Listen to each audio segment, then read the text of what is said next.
প্রিয়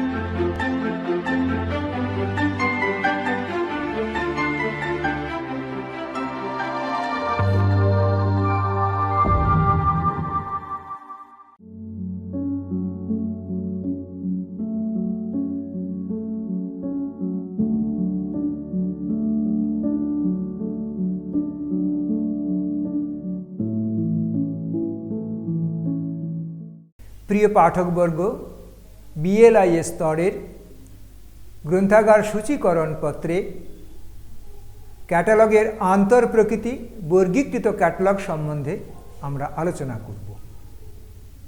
আমাদের শিরোনামটি দেখা যাচ্ছে। কোন শিরোনামে আমাদের আলোচনাটি আমরা নিবদ্ধ করতে চাই?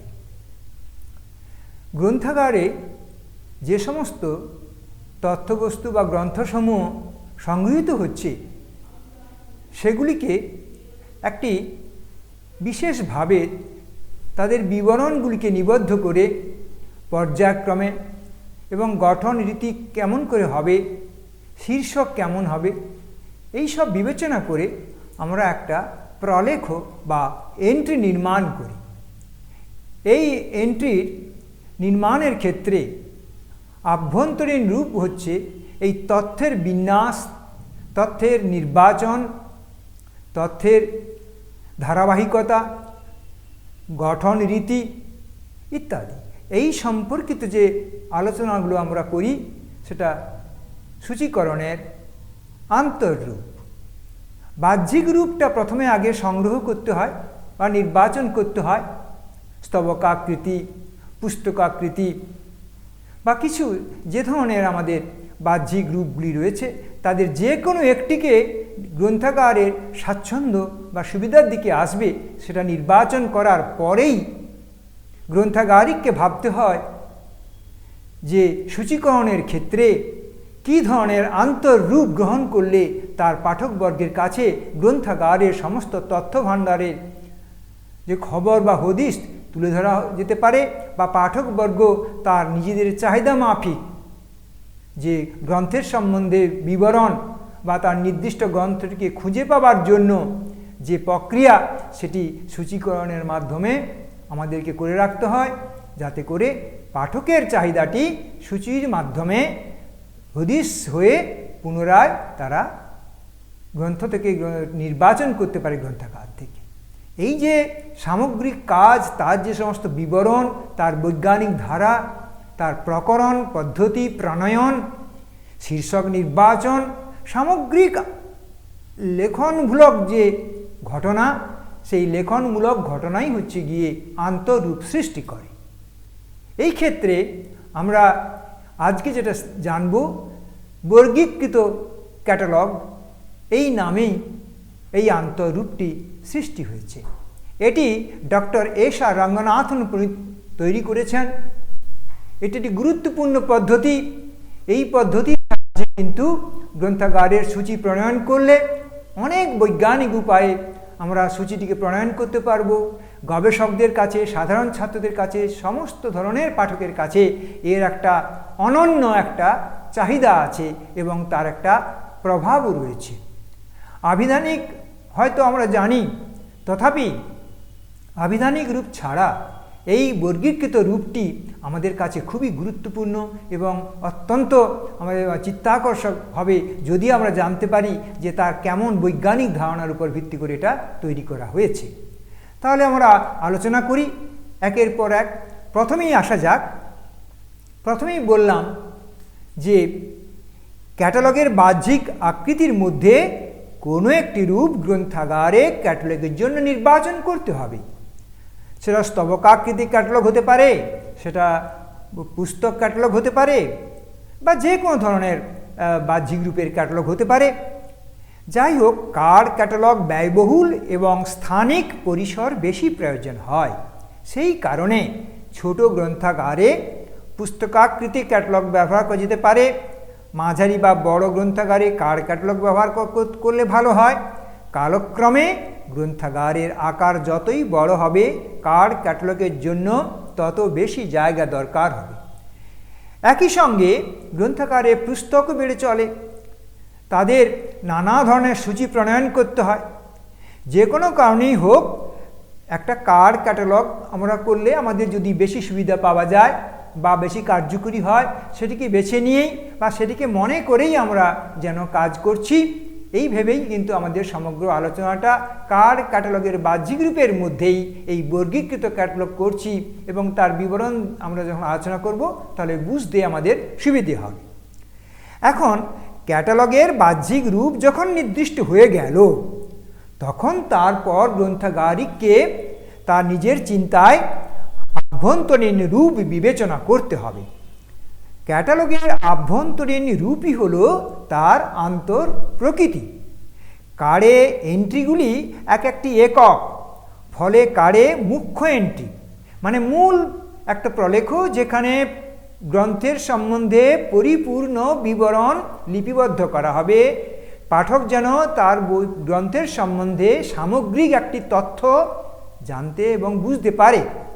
এই কারণে একটি মুখ্য এন্ট্রি, এছাড়া আরও অন্যান্য পাঠকের মনের মধ্যে গ্রন্থের সম্বন্ধে চিনবার জন্য, জানবার জন্য যে যে ধারণা বা শব্দ বা কোনো বর্গ সংখ্যা যদি জানা থাকে, এই ধরনের যদি কিছু খোঁজ করার থাকে, তখন সেগুলিকে অতিরিক্ত এন্ট্রি, এছাড়া অতিরিক্ত এন্ট্রি, বিষয় বিশ্লেষক এন্ট্রি ইত্যাদি এন্ট্রি তৈরি করে আমরা আন্তর্বিন্যাস ক্যাটালগের মধ্যে অন্তর্ভুক্তি করি, এবং সেই আন্তর্বিন্যাসের বিশেষ পদ্ধতির জন্য ক্যাটালগ যে রূপ গ্রহণ করবে সেই রূপটিকেই ক্যাটালগের আভ্যন্তরীণ রূপ বা আন্তর্প্রকৃতি বলছি।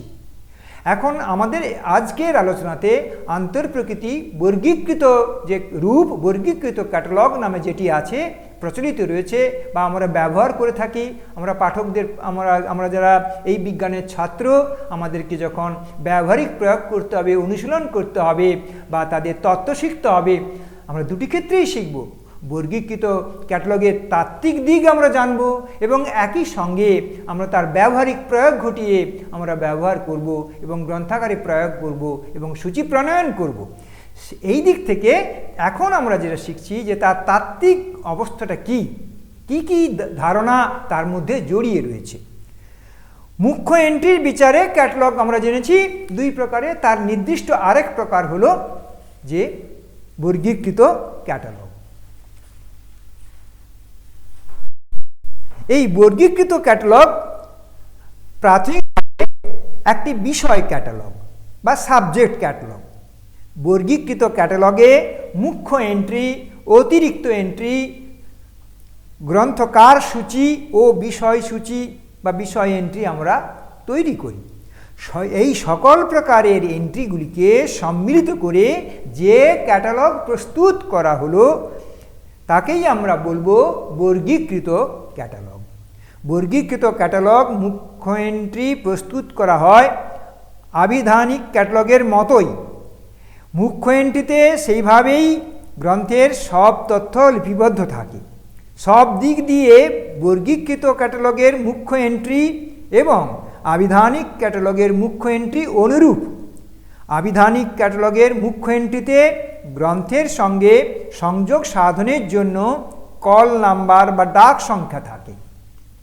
বর্গীকৃত ক্যাটালগেও তাই থাকে। উভয় ধরনের ক্যাটালগের মুখ্য এন্ট্রি সাধারণভাবে অনুরূপ। আবিধানিক ক্যাটালগের এন্ট্রি বিন্যাসে কল নাম্বারের হয়তো কোনো তেমন গুরুত্ব নেই, কারণ বিন্যাসটি হয় বর্ণানুক্রমিকভাবে। তো অথচ বর্গীকৃত ক্যাটালগের মুখ্য এন্ট্রি বিন্যাসের ক্ষেত্রে গ্রন্থকার নাম বা অন্যান্য তথ্য একেবারে গুরুত্বহীন, কারণ বিন্যাস কল নাম্বার বা ডাক সংখ্যার প্রতীকের ক্রম অনুযায়ী হয়। ডাক সংখ্যা যেহেতু গ্রন্থের মূল বিষয়বস্তুকে নির্দেশ করে, এই ডাক সংখ্যা বা কল নাম্বার অনুযায়ী এন্ট্রি বিন্যাসের অর্থ বিভাগ ও উপবিভাগ সহ বিষয় অনুসারে এন্ট্রি বিন্যাস। সামগ্রিকভাবে বর্গীকৃত ক্যাটালগ বিষয় ক্যাটালগ। সাধারণভাবে তাহলে এটি বিষয় ক্যাটালগ। বর্গীকৃত ক্যাটালগের নামকরণ বিষয় ক্যাটালগ না হয়ে বর্গীকৃত ক্যাটালগ হয়েছে, কারণ যে ক্যাটালগ এন্ট্রিগুলি মুখ্যত বর্গ এবং তারপরে তার বিভাগ ও উপবিভাগ অনুযায়ী গঠন করা হয়। এন্ট্রিগুলি প্রত্যক্ষভাবে সুনির্দিষ্ট বিষয় শিরোনাম অনুযায়ী বিন্যাস করা হয় না। যেমন ধরা যাক ইকোনমিক্স 300, সোশ্যাল সায়েন্সেস 330, ইকোনমিক্স। ধরা যাক একটি পুস্তক বা গ্রন্থাগারে আছে, অতএব বর্গীকৃত ক্যাটালগের শীর্ষকেই থাকবে 330। যদি দেখা যায় তার পরের কোনো একটি গ্রন্থ, হয়তো শ্রম অর্থনীতি, সেটি হবে 331, তাহলে 330-র পরেই আসছে 331। এই সংখ্যাটি বা গ্রন্থ নামটি আমরা শীর্ষকে লিপিবদ্ধ করি। এই কারণে এটির নাম দেওয়া হয়েছে বর্গীকৃত ক্যাটালগ। কল নাম্বার অনুযায়ী এন্ট্রিগুলি বিন্যাস করা হয় বলে বর্গীকৃত ক্যাটালগ একটি স্বীকৃত ও প্রতিষ্ঠিত বর্গীকরণ স্কিম অনুসরণ করে। সেলফে গ্রন্থগুলি কল নাম্বার অনুসারে সাজানো হয়। সেই কল নাম্বার পাওয়া যায় গ্রন্থাগারে যে প্রতিষ্ঠিত বর্গীকরণ স্কিম ব্যবহার করা হচ্ছে সেখান থেকেই গ্রন্থের বর্গীকরণ সংখ্যা নির্বাচন করা হয়। প্রতিটি গ্রন্থের কল নাম্বার থাকে সেই গ্রন্থের মুখ্য এন্ট্রিতে এবং মুখ্য এন্ট্রির শীর্ষে, এবং সেই অনুযায়ী সেই কল নাম্বার অনুযায়ী সূচিগুলিকে বিন্যস্ত করা হয়। তাহলে ক্যাটালগের বিন্যাস বর্গীকরণ স্কিমের নোটেশনের বা প্রতীক বা সাংকেতিক চিহ্ন অনুযায়ী হচ্ছে। বর্গীকরণ স্কিম যেহেতু ব্যাপক বিষয় ক্ষেত্র থেকে সুনির্দিষ্ট বিষয়ের দিকে অগ্রসর হয়, প্রতীক চিহ্নকে প্রসারিত করে এবং পৌনঃপুনিক ব্যবহার করে, বর্গীকৃত ক্যাটালগের মুখ্য এন্ট্রিগুলিও অনুরূপভাবে ব্যাপক বিষয়ক্ষেত্র থেকে সুনির্দিষ্ট বিষয়সীমাকে চিহ্নিত করা অবস্থায় বিন্যস্ত থাকে।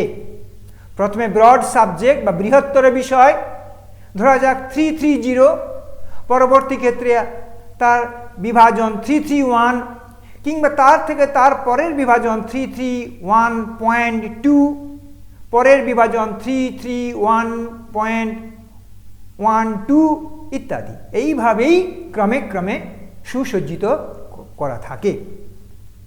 বর্গীকরণ স্কিম যদি যুক্তিসিদ্ধ, কার্যকরী, অর্থবহ ও ফলপ্রসূ হয় এবং জ্ঞান জগতের বিভিন্ন রীতিবদ্ধভাবে বিকশিত করতে পারে এবং প্রতিটি ধাপে ও প্রতিটি ক্ষেত্রে ব্যাপক বিষয় থেকে সংকীর্ণতম বিষয়সীমাকে যথাযথ চিহ্নিত করতে পারে, তবে বর্গীকরণ স্কিম বিষয় বিন্যাসের ক্ষেত্রে সফল ও কার্যকরী হতে পারে। যদি তা না হয়, বর্গীকরণ স্কিম আশানুরূপভাবে কার্যকরী হয় না। তাই বর্গীকৃত ক্যাটালগ যেহেতু বর্গীকরণ স্কিমকে অনুসরণ করে, তাই তার বিন্যাস পদ্ধতিতে বর্গীকরণ স্কিমের কার্যকারিতা বর্গীকৃত প্রাথমিকভাবে গ্রন্থাগারে গ্রন্থবিন্যাসের পদ্ধতির প্রতিরূপ, বিশেষ করে মুখ্য এন্ট্রির বিন্যাস পদ্ধতিতে।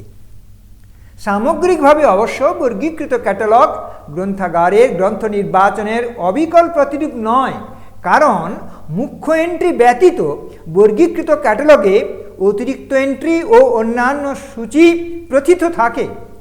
বর্গীকৃত ক্যাটালগ 3 ভাগে বিভক্ত এবং এর 3টি অংশ আছে। যদিও মূল অংশ বর্গীকৃত ফাইল বা মূল বর্গীকৃত ক্যাটালগ নামে অভিহিত হয়, এই 3টি অংশ বা 3টি ফাইল সম্মিলিত অবস্থায় বর্গীকৃত ক্যাটালগ নামে পরিচিত। বর্গীকৃত ক্যাটালগ পূর্ণ ক্যাটালগ, সুতরাং সব প্রকারের এন্ট্রির থাকা একান্ত আবশ্যক। 3টি অংশ মিলে সব ধরনের এন্ট্রি এই ক্যাটালগে থাকে। এই 3টি অংশ বা 3টি ফাইল হল, প্রথমত বর্গীকৃত ফাইল অথবা বিষয় ফাইল অথবা মূল বর্গীকৃত ক্যাটালগ। দ্বিতীয়ত বর্ণানুক্রমিক গ্রন্থকার, বর্ণানুক্রমিক গ্রন্থনাম সূচি। তৃতীয়ত বর্ণানুক্রমিক বিষয়সূচি। এই 3টি অংশের মধ্যে বর্গীকৃত ফাইল একটি পৃথক ক্যাবিনেটে রাখা হয়, আর বর্ণানুক্রমিক গ্রন্থাগার, গ্রন্থনাম সূচি এবং বর্ণানুক্রমিক বিষয়সূচি দুটি পৃথক পৃথক ফাইলে, তখন কিন্তু যেহেতু এগুলি বর্ণানুক্রমিক অর্থাৎ শব্দ বা বর্ণ দিয়ে হয়, তাই বর্ণানুক্রমিকভাবে দুটি আলাদা ক্যাবিনেটে সুসজ্জিত করা থাকে। এখন আলোচনা করছি বর্গীকৃত ফাইল, অর্থাৎ সেই রকম মুখ্য এন্ট্রি যেখানে শীর্ষকটি বর্গ সংখ্যা দিয়ে তৈরি করা হয়েছে। এই সমস্ত বর্গ সংখ্যা দিয়ে তৈরি করা গ্রন্থাগারের সমস্ত যে সূচি, সেগুলিকে আমরা এই বর্গীকরণ সংখ্যার ক্রমে সাজিয়ে রাখবো, অনুক্রমে সাজিয়ে রাখছি, এবং সেইটিই হলো বর্গীকৃত ফাইল। এই বর্গীকৃত ফাইলে বিন্যস্ত এন্ট্রিগুলি গ্রন্থাগারে যে বর্গীকরণ স্কিম অনুযায়ী গ্রন্থ বিন্যাস করা হয়েছে সেই স্কিম অনুযায়ী সাজিয়ে রাখা হয়। কারণ গ্রন্থ ও গ্রন্থের মুখ্য এন্ট্রির কল নাম্বার অভিন্ন। বর্গীকৃত ফাইলে মুখ্য এন্ট্রি থাকে এবং অন্য দুই প্রকারের এন্ট্রি থাকে, অতিরিক্ত এন্ট্রি এবং বিশ্লেষণমূলক বা অ্যানালিটিক্যাল এন্ট্রিও থাকে। মূল এন্ট্রিতে গ্রন্থের বিশদ বিবরণ থাকে, অল্প বিস্তর আবিধানিক ক্যাটালগের মুখ্য প্রায় এন্ট্রির মতো। মুখ্য এন্ট্রিতে কল নাম্বার থাকে। অতিরিক্ত এন্ট্রিগুলি বর্গীকৃত ফাইলে থাকে। বর্গীকৃত ক্যাটালগ মূলত বিষয় ক্যাটালগ। মুখ্য এন্ট্রির কল নাম্বার গ্রন্থের প্রধান বিষয়কে নির্দেশ করে এবং মুখ্য এন্ট্রির বিন্যাস বিষয়ক্রমে বিন্যাস করা থাকে। সেই কারণে বর্গীকৃত ক্যাটালগে অতিরিক্ত এন্ট্রিগুলির বিন্যাস মুখ্য এন্ট্রির বিন্যাস অর্থাৎ বিষয় বিন্যাস অনুসরণ করে। মুখ্য এন্ট্রির গ্রন্থের মূল বিষয় অনুযায়ী বিন্যস্ত হয়।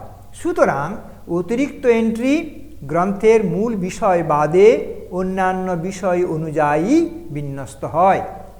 এই ধরনের এক বা একাধিক অতিরিক্ত বিষয়কে নোটেশন বা বর্গীকরণ সংখ্যা দেওয়া হয় বর্গীকরণ স্কিম দেখে।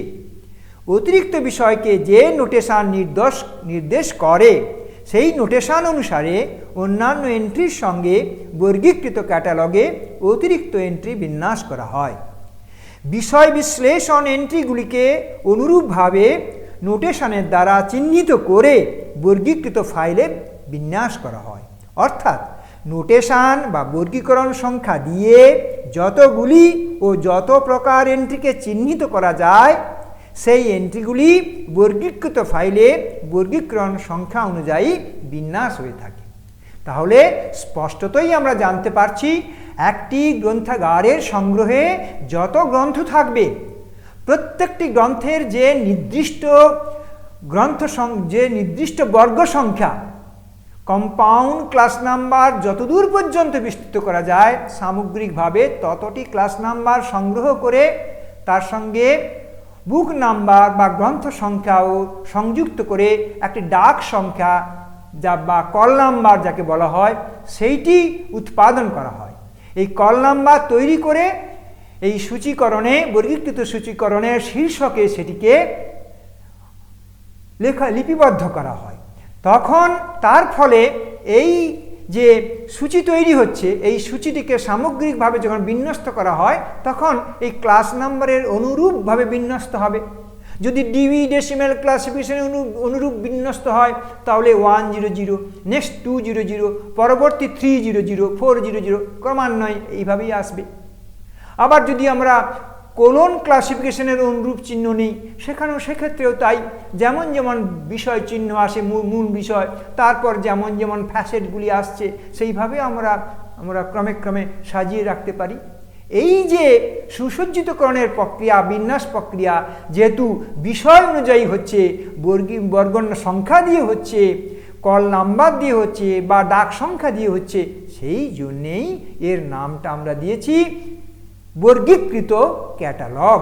তাই সমগ্র বর্গীকৃত ক্যাটালগ প্রতিটি পুস্তকের জন্য গ্রন্থাগারে যতগুলি পুস্তক থাকবে ততগুলি মুখ্য এন্ট্রি তৈরি হবে বর্গ সংখ্যা দিয়ে ডাক সংখ্যা দিয়ে। ততগুলি এন্ট্রি কিন্তু ক্রমান্বয়ে সংখ্যার মানে ক্রমে ক্রমে আমরা সাজিয়ে রাখি। তাই এটি হলো কি বর্গীকৃত ফাইল বা বর্গীকৃত মূল সূচি এইটা। এরপর বর্ণানুক্রমিক গ্রন্থকার ও গ্রন্থনাম। এই যে মূল বর্গীকৃত ফাইল, এখানে বর্গ সংখ্যা দেওয়া থাকে। পাঠক কিন্তু বর্গ সংখ্যার সঙ্গে কোনো পরিচিত নেই পাঠকের। পাঠক কিন্তু তার নির্দিষ্ট বিষয়টি, পুস্তকের যে নাম, বিষয়ের যে নাম বা শিরোনাম, গ্রন্থনাম যেটি, কিংবা লেখক যিনি গ্রন্থকার, তার নামটি মনে করে খোঁজ করতে চায়। সেই কথাটি বিবেচনা করেই কিন্তু গ্রন্থাগারিক গ্রন্থকার ও গ্রন্থনাম দিয়ে ঠিক আবিধানিক ক্যাটালগের মতোই তিনি একটি অতিরিক্ত সূচি প্রণয়ন করবেন। এইগুলি আরও একটি অন্য ক্যাবিনেটে বর্ণানুক্রমিকভাবে সুসজ্জিতকরণ করা থাকে। এই যে সূচিটি হবে, এই সূচিটিকে আমরা বলবো বর্ণানুক্রমিক গ্রন্থাগার বা গ্রন্থনাম সূচি। বর্গীকৃত ফাইলে মূল বর্গীকৃত ক্যাটালগ এন্ট্রিগুলি বিষয় অনুযায়ী নোটেশন বা বর্গীকরণ সংখ্যা অনুসারে বিন্যস্ত হয়। এই বিন্যাস ব্যবস্থার জন্য বর্গীকৃত ক্যাটালগ ব্যবহার করতে হলে পাঠক বা ব্যবহারকারীকে বর্গ বা শ্রেণী নির্দেশক সংখ্যা বা প্রতীক বা ডাক সংখ্যা জানতে হবে, না হলে নির্দিষ্ট এন্ট্রি কার্ডটি পাওয়া যাবে না। কিন্তু এ সম্ভব নয় যে পাঠক ডাক সংখ্যা শিখবেন, জানবেন, তারপর সেগুলি জেনে মুখ্য সূচি থেকে তাদের নির্দিষ্ট পুস্তকটি নির্বাচন করবেন, এটাও সম্ভব নয়। সেই জন্য অতিরিক্ত এন্ট্রি পাঠকের জন্য আমাদের করতে হবে। সেটা কি? সেটা হলো, পাঠক যদি কেবল গ্রন্থকার নাম বা গ্রন্থনাম জানেন, তার পক্ষে বর্গীকৃত ফাইল ব্যবহার করা সম্ভব হচ্ছে না। এই অসুবিধা দূর করার জন্য গ্রন্থকার, সহযোগী গ্রন্থকার বা গ্রন্থ নামে এন্ট্রি প্রস্তুত করা হয়। এন্ট্রিগুলিতে গ্রন্থের সংক্ষিপ্ততম তথ্যও দেওয়া থাকে। এই এন্ট্রিগুলিকে বর্ণানুক্রমিকভাবে অন্য একটি ক্যাবিনেটে বিন্যাস করা হয়, কারণ বর্গীকরণ সংখ্যা ও গ্রন্থাগার নামের বর্ণানুক্রম একই সঙ্গে বিন্যাস করা তো সম্ভব হবে না। এই বর্ণানুসারে বিন্যাস এন্ট্রিগুলিতে কল নাম্বার দেওয়াও হয়। এর ফলে পাঠক গ্রন্থকার নাম বা গ্রন্থনাম জেনে তার নিচে যে বর্গ সংখ্যাটি দেওয়া আছে সেটিকেও জানতে পারে। এই বর্গ সংখ্যাটিকে দেখে বা লিপিবদ্ধ করে পুনরায় যদি মুখ্য বর্গীকৃত ফাইলটি অনুসরণ করে, তাহলে সেখানেই কিন্তু তার পরিপূর্ণ বিষয়ের বিবরণ খুঁজে পেতে পারবে এবং তার নির্দিষ্ট বইয়ের হদিশটিও পাওয়া সম্ভব হবে।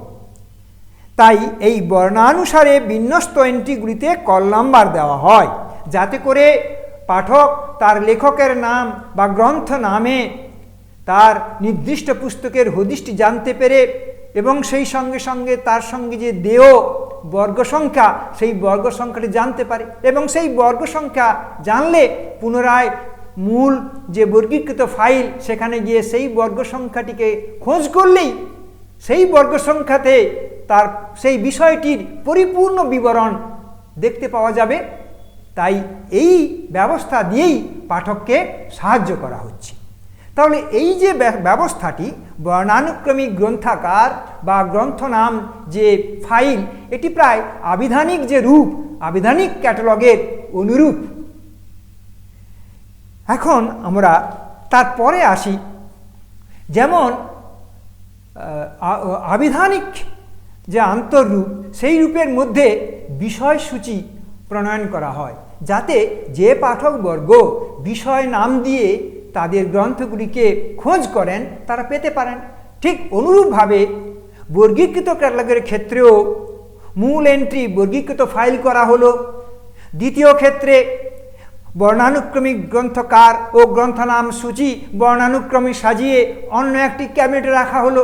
যে পাঠকবর্গ লেখকের নাম মনে রেখে বা তার গ্রন্থ নাম মনে রেখে খোঁজ করতে চায় তারা সুবিধা পাবে। আবার অনুরূপভাবে যে পাঠকবর্গ গ্রন্থের বিষয় নিয়ে খোঁজ করতে চায় তাদের সেই চাহিদা পূরণের জন্য গ্রন্থাগারিক এই ক্যাটালগ, যে বিশেষ ক্যাটালগ, এই যে বর্গীকৃত ক্যাটালগ, এখানে বর্ণানুক্রমিক বিষয়সূচিও তিনি প্রণয়ন করে রাখেন। এটি গবেষক পাঠকদের কাছে খুবই গুরুত্বপূর্ণ। সেই কারণে এটি করতে হয়। কেবল গবেষক পাঠক নয়, সাধারণ পাঠকদের কাছেও এটি অনুরূপভাবে খুবই গুরুত্বপূর্ণ। তাই বর্ণানুক্রমিক বিষয়সূচি প্রণয়ন করা একটা জরুরি প্রয়োজন। বর্গীকৃত ক্যাটালগের বিন্যাস যদিও বিষয় অনুযায়ী, সেই বিষয়গুলি নোটেশন বা বর্গীকরণ সংখ্যা বা প্রতীক দিয়ে নিয়ন্ত্রিত। যে ক্ষেত্রে পাঠক বিষয়টি জানেন কিন্তু বর্গীকরণ সংখ্যা জানেন না, সেক্ষেত্রেও গ্রন্থের এন্ট্রি বর্গীকৃত ক্যাটালগে পাবেন না। এই অসুবিধা দূর করার জন্য বর্ণানুক্রমিক বিষয়সূচির প্রণয়ন করার প্রয়োজন দেখা দিয়েছে। এক্ষেত্রে একটি পৃথক ফাইলে প্রচলিত ভাষায় বিষয় শিরোনাম নির্বাচন ও গঠন করে বর্ণানুক্রমিক বিষয়সূচি প্রস্তুত করা হয়। বিষয়সূচিতে প্রতিটি বিষয় শীর্ষক লিপিবদ্ধ করা হয় এবং তার পাশে ওই বিষয় নির্দেশক নোটেশন বা বর্গীকরণ সংখ্যা সেটিও লিপিবদ্ধ করা থাকে। ফলে পাঠক এটিকে দেখে তিনি অনুধাবন করতে পারবেন তার যে নির্দিষ্ট চাহিদা মাফিক পুস্তক বা গ্রন্থ, সেই গ্রন্থটির জন্য কী বর্গ সংখ্যা দিয়ে মূল বর্গীকৃত ফাইল প্রণয়ন করা হয়েছে। এখন এর ফলে পাঠক বা ব্যবহারকারী প্রচলিত ভাষায় বিষয় শিরোনামটি বিষয়সূচিতে বর্ণের ক্রম অনুসারে বিন্যস্ত দেখতে পাবেন এবং আরও দেখতে পাবেন পাশে লিখিত নোটেশন বা বর্গীকরণ সংখ্যা। তখন পাঠক মূল বর্গীকৃত ক্যাটালগে বর্গীকরণ সংখ্যা অনুযায়ী বিন্যস্ত এন্ট্রি বা অতিরিক্ত এন্ট্রি দেখতে পাবেন। বর্গীকরণ সংখ্যা না জানলে বর্ণানুক্রমিক বিষয়সূচি বিশেষভাবে সহায়ক হয়। তাহলে আমরা জানছি মূল বর্গীকৃত ক্যাটালগ, বর্ণানুক্রমিক গ্রন্থকার, গ্রন্থ নাম সূচি ও বর্ণানুক্রমিক বিষয়সূচি, এই তিন প্রকারের ফাইল বা তিনটি পৃথক ফাইল একত্রে বর্গীকৃত ক্যাটালগ নামে গ্রন্থাগারের এক বিশিষ্ট আন্তর প্রকৃতি হিসাবে পরিচিতি পেয়েছে। মুখ্য এন্ট্রি কার্ডে বিন্যাসের ক্যাটালগের আন্তর প্রকৃতি নির্ধারণ করে। গ্রন্থ বর্গীকরণ এবং শেলফে গ্রন্থের অবস্থান নির্ণয়ের জন্য বহুল প্রচলিত রীতিবদ্ধ বর্গীকরণ স্কিম গ্রন্থাগারে ব্যবহার করা হয়। এই বাধ্যতামূলক ব্যবস্থা বর্গীকৃত ক্যাটালগের গঠন প্রকৃতি ও বিন্যাস প্রভাবিত করে। আন্তর্জাতিক ক্ষেত্রে বহুল ব্যবহৃত বর্গীকরণ স্কিম যেমন ডিবি ডেসিমেল ক্লাসিফিকেশন বর্গীকরণের প্রত্যক্ষ ফল হচ্ছে গ্রন্থের বিষয় বিন্যাস ও শ্রেণী বিন্যাস। বর্গীকরণ স্কিম সম্পূর্ণ জ্ঞান জগৎকে বিভিন্নভাবে বা বর্গে বিভক্ত করে। প্রতিটি মূল ভাগ ক্রমান্বয়ে বিভাগ, উপবিভাগ, পরে অনুবিভাগ পর্যায়ে বিভক্ত হয়েছে। গ্রন্থের শ্রেণীবিভাগের জন্য এবং শেলফে যুক্তিসঙ্গতভাবে বিন্যাস করার জন্য এই বর্গ বিভাজক বাধ্যতামূলক। কারণ গ্রন্থ সংগ্রহ পৌনঃপৌনিকভাবে ব্যবহৃত হবে এবং আবার শেলফে সুনির্দিষ্ট স্থানে বিন্যস্ত হবে। বর্গীকরণ স্কিম বিষয় বিভাগ করে, ফলে একই বিষয়ের গ্রন্থগুলি এক স্থানে থাকে এবং বিভাগ ও উপবিভাগ তার পাশাপাশি অবস্থান করে। আমরা শিখেছি একটি বিশেষ শব্দ আপুপা নামে। সেই আপুপা স্তরে পুস্তকগুলিকে সুসজ্জিত করা হয়। বর্গীকৃত ক্যাটালগ বর্গীকরণের এই সুবিধা গ্রহণ করে। বর্গীকরণ স্কিমে বিষয় নোটেশন বা সাংকেতিক চিহ্ন দ্বারা প্রতিবিম্বিত হয়। একটি আমরা উদাহরণ থেকেই বুঝতে পারি, ডিবি স্কিম অনুসরণ করে যদি আমরা পুস্তকগুলিকে সাজাই, যেমন 371.5 বিজ্ঞান শিক্ষা, 378 টেকনিক্যাল কলেজ বিজ্ঞান শিক্ষা। এইভাবে যদি বিজ্ঞানের পরিসরে আমরা কাজ করি বা বিজ্ঞানের গ্রন্থগুলিকে মূল বর্গীকৃত ফাইলের দৃষ্টিভঙ্গিতে সাজাই, তাহলে এইভাবেই দেখতে পাবো 500 বিজ্ঞান, 510 গণিত, 520 জ্যোতির্বিদ্যা, 530 পদার্থবিদ্যা, 540 রসায়নশাস্ত্র। সাধারণ বিজ্ঞানের এন্ট্রি থাকবে 500 বর্গে, গণিতের এন্ট্রি থাকবে 510-তে, জ্যোতির্বিদ্যা 520, পদার্থবিদ্যা 530 উপবর্গে। এর ফলে পাঠক বা ব্যবহারকারী নির্দিষ্টভাবে এই বর্গীকরণ সংখ্যার অধীনে সেই বিষয়গুলির সব এন্ট্রির বিন্যস্ত এক জায়গায় দেখতে পাবেন। সম্পর্কিত বিষয়ও পাশাপাশি অবস্থান করবে। বিষয়গত তথ্য সংগ্রহে পাঠক পূর্ণ সহযোগিতা পাবেন এই সুসজ্জিতকরণের ফলে। ক্যাটালগের এন্ট্রি বিন্যাসের মধ্যেই এই ব্যবস্থা সুচারুভাবে নিহিত থাকে। বিষয়সূচির দ্বারাও মুখ্য বিষয়ের সন্ধান পাওয়া যায়।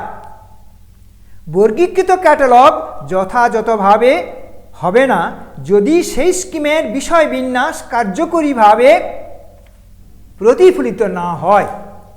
বর্গীকৃত ক্যাটালগের সার্থকতা নির্ভর করছে বর্গীকরণ স্কিমের কৃতকার্যের উপর।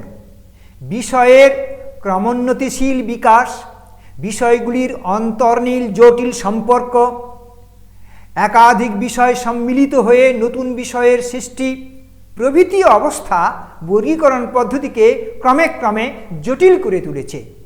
তাই ফ্যাসেটেড ক্লাসিফিকেশনের দৃষ্টিভঙ্গিতে যদি আমরা বর্গ সংখ্যাটিকে নির্ধারণ করে মূল সূচিতে প্রণয়ন করি তাহলে বেশি মাত্রার আমরা সুবিধা পাব। কারণ যেগুলি পূর্ব নির্ধারিত বা প্রস্তুত বর্গীকরণ স্কিম, সেগুলিতে এই প্রতিক্ষণে যে গতিময়ভাবে বিষয়ের বিস্তার ঘটে চলেছে, জটিলতা সৃষ্টি হচ্ছে, কত রকম প্রকৃতির সৃষ্টি হচ্ছে, সেগুলির হয়তো বর্গ সংখ্যা আমরা সহজে সঙ্গে সঙ্গে পাব না। তাই মুখ্য সূচি প্রণয়ন করার ক্ষেত্রে কিছুটা বাধা এবং অসুবিধা সৃষ্টি হতে পারে। এখন আমরা আলোচনা করব যে এই বর্গীকৃত ক্যাটালগের মধ্যে কি সুবিধা বা কি অসুবিধাগুলো আমরা ক্রমে ক্রমে দেখতে পাই। আমরা যে আলোচনা করেছি সেই আলোচনাগুলিকে ধীরে ধীরে যদি আমরা ভাবি তৎক্ষণাৎ দেখতে পাব যে কি কি সুবিধা আমরা পেতে পারি। প্রথমত, ক্যাটালগ এন্ট্রিগুলি যুক্তিসম্মতভাবে ও রীতিসম্মতভাবে বিন্যস্ত হচ্ছে, কারণ বর্গীকৃত ক্যাটালগ একটি স্বীকৃত বর্গীকরণ পদ্ধতি অনুসরণ করে তৈরি হয়। একই বিষয়ের এন্ট্রিগুলি ক্যাটালগে একই স্থানে বিন্যস্ত হচ্ছে এবং সংশ্লিষ্ট ও সম্পর্কিত বিষয়গুলির এন্ট্রি অতি নিকটেই বিন্যস্ত হচ্ছে। তাহলে এটি একটি সুবিধার দিক। এক্ষেত্রে পাঠক এক জায়গায় দেখতে পাবেন তার যে চাহিদামূলক গ্রন্থ বা বিষয়, সেই বিষয়ের সংযুক্তি বা বিষয়ের সম্পর্কিত আর কি বা উপবিষয়গুলি এক জায়গায় অবস্থান করছে, এ সম্বন্ধে তার একটা পরিপূর্ণ ধারণা গড়ে উঠতে পারবে। তৃতীয়ত, সাহিত্যের বিভিন্ন রূপ একই জায়গায় এবং পাশাপাশি বিন্যস্ত হয়েছে। আবিধানিক ক্যাটালগে বর্ণানুক্রমের জন্য তা সম্ভব হয় না, সেক্ষেত্রে এটি একটা সুবিধার দিক। চতুর্থত, কোনো একটি বিষয়ের উপর গ্রন্থ সংগ্রহের আধিক্য বা দুর্বলতা বর্গীকৃত ক্যাটালগে বিচার করা সম্ভব, কারণ একটি বিষয়ের এন্ট্রি এক স্থানে পাশাপাশি অবস্থান করছে। পঞ্চম সুবিধা হলো বর্গীকৃত ক্যাটালগ গ্রন্থাগারে গ্রন্থবিন্যাসের পদ্ধতি অনুসরণ করে তৈরি হয়। গ্রন্থাগার সংগ্রহে পাঠকের অবাধ অধিকার বা ওপেন অ্যাক্সেস থাকলে এই পদ্ধতি পাঠকের পক্ষে অত্যন্ত সহায়ক হবে। পাঠক এক পলকে সমগ্র তার বিষয়ের যত পুস্তক আছে তার সামগ্রিক একটা খবর তার নজরে আসবে। ষষ্ঠ সুবিধা, বিষয়মুখী তথ্যানুসন্ধানে বর্গীকৃত ক্যাটালগ সবচেয়ে উপযুক্ত হবে, কারণ বিষয় অনুযায়ী পুস্তকগুলিকে সাজানো হয়েছে। এছাড়া বর্গীকৃত ক্যাটালগে এন্ট্রি সন্ধানে দুইটি পদ্ধতি অবলম্বিত হয়। যেমন মূল বর্গীকৃত ক্যাটালগে বর্গীকৃত পদ্ধতি, যেখানে মূল সূচিতে পুস্তকের যে বিষয় সে বিষয় ভিত্তিক যে গ্রন্থ সংখ্যা আসা, যে বর্গ সংখ্যা আসা উচিত সেই বর্গ সংখ্যা ভিত্তিক বা ডাক সংখ্যার উপর ভিত্তি করেই প্রণয়ন করা হয়েছে। তাই বর্গীকৃত ক্যাটালগে দেখতে পাচ্ছি যে মূল বর্গীকৃত যে সূচি সেখানে বর্গীকরণ সংখ্যা বা ডাক সংখ্যা দেওয়া রয়েছে। আর একটি সূচি সেটি হলো বর্ণানুক্রমিক পদ্ধতি দেওয়া আছে, সেটি হলো গ্রন্থকার বা গ্রন্থ নাম দিয়ে। এবং আরও একটি রয়েছে যেখানে বিষয়সূচি। তাই এটিও একটি সুবিধার দিক, কারণ পাঠক প্রথমে এই বর্ণানুক্রমিক যে দুটি সূচি রয়েছে, একটি গ্রন্থকার বা গ্রন্থ নাম সম্বলিত, অপরটি বিষয় সম্বলিত, বিষয় নাম সম্বলিত, সেগুলিকে দেখে এবং তৎপরবর্তী সেই বিষয়ের গ্রন্থ সংখ্যাটিকে মনে রেখে মূল যে বর্গীকৃত ক্যাটালগ সেটিকে তিনি অনুধাবন করবেন। তার ফলে সেখান থেকেই তার বইয়ের বা পুস্তকের পূর্ণ বিবরণ তিনি পেয়ে যাবেন, তার বইটি পাওয়া সহজ হবে। এবং একই সঙ্গে এটি দেখে তিনি অনুপ্রাণিত হবেন যে তার বিদ্যার মধ্যে কত অনুবিভাগ, কত অনুবিষয় রয়েছে এবং তার সঙ্গে সম্পর্কিত আর কি কি বিষয় মঞ্চে রয়েছে। যদি সেটি ওপেন অ্যাক্সেস বা মুক্ত মঞ্চ ব্যবস্থা হয় তাহলে সেটি তিনি দেখতে পারবেন। এছাড়া আমরা কয়েকটি তার অসুবিধার দিকও উল্লেখ করতে পারি।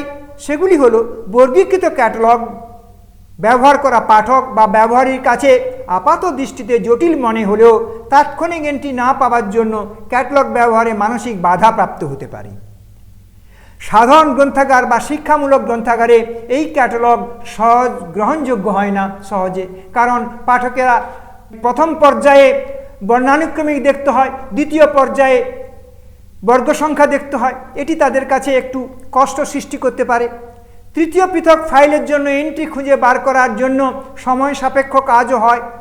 বর্গীকৃত ক্যাটালগ গ্রন্থাগারে গ্রন্থবিন্যাস পদ্ধতির পরিপূরক নয়। বিষয়ের যে শাখা, বিভাগ, উপবিভাগ থাকে সেগুলিকে সবসময় জানা বা বোঝা পাঠকের ক্ষেত্রে সম্ভব হয় না। তবুও আমরা বলতে পারি এই যে বর্গীকৃত যে আন্তর প্রকৃতিমূলক সূচি, এখানে কিন্তু একটি বিজ্ঞানভিত্তিকভাবে করা হয়েছে। এটি করা হয়েছে এই কারণে যে পুস্তকগুলি যেমন মঞ্চে সুসজ্জিত করা থাকে, সুসজ্জিত করা হয়েছে বর্গ সংখ্যার বা ডাক সংখ্যার অনুরূপ, ঠিক তেমনি এই সূচিতেও ডাক সংখ্যা প্রণয়ন করার ফলে কার্ডগুলিও সুসংবদ্ধভাবে সুসজ্জিত করা যাবে। পাঠকের জন্য তেমন কিছু কঠিন হবে না, কারণ বর্ণানুক্রমিকভাবে ঠিক গ্রন্থকার নাম বা গ্রন্থ নাম দিয়েও সূচি প্রণয়ন করা হয় এবং বিষয় সূচি প্রণয়ন করা হচ্ছে। সেই সূচিটি ঠিক আবিধানিক রূপের মতো সহজ পাঠক, সাধারণ পাঠক যেমন চায়, যেমন যে কথা নাম নিয়ে তারা খোঁজ করতে চায় সেইভাবেই তারা খোঁজ করতে পারবে। শুধু বাড়তিভাবে সেই নামগুলির সঙ্গে বর্গ সংখ্যা নাম দেওয়া থাকার ফলে সেই চিহ্নটিকে মনে রেখে শুধু কেবলমাত্র মুখ্য এন্ট্রিতে তাদের পরিপূর্ণ বিষয়ের জন্য খোঁজ করতে হয়। এইটুকু খোঁজ করার ফলে কিন্তু তিনি সম্পূর্ণরূপে গ্রন্থাগারের কাজকর্ম এবং তার বিষয় সম্বন্ধে অভিধা, বিষয়ের বিভিন্ন বিভাগ এ সম্বন্ধে তার জ্ঞান খুব পরিপূর্ণ হয়ে ওঠে।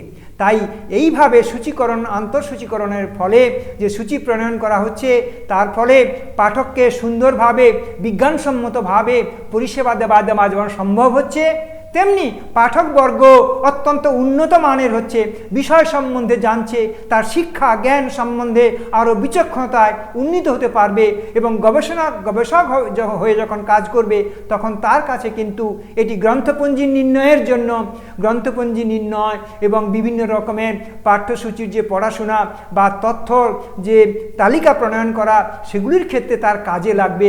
তাই সামগ্রিক দৃষ্টিভঙ্গিতে সাধারণ গ্রন্থাগারের ব্যবহার, পুস্তকের ব্যবহার, পুস্তক পঠন পাঠনের যেমন সুবিধা হবে, গবেষণার কাজেও তেমনি সুবিধা হবে এবং গবেষণার কাজে এক বিজ্ঞানসম্মতভাবে সূচিকে উৎকর্ষতা প্রদান করতে এই বর্গীকৃত ক্যাটালগ অনেকখানি সাহায্য করে এবং এটি বিজ্ঞানসম্মত উপায়ে তৈরি করা হয়, কিন্তু এটিও একটি অনন্য একটি আন্তঃপ্রকৃতি সম্পন্ন সূচি।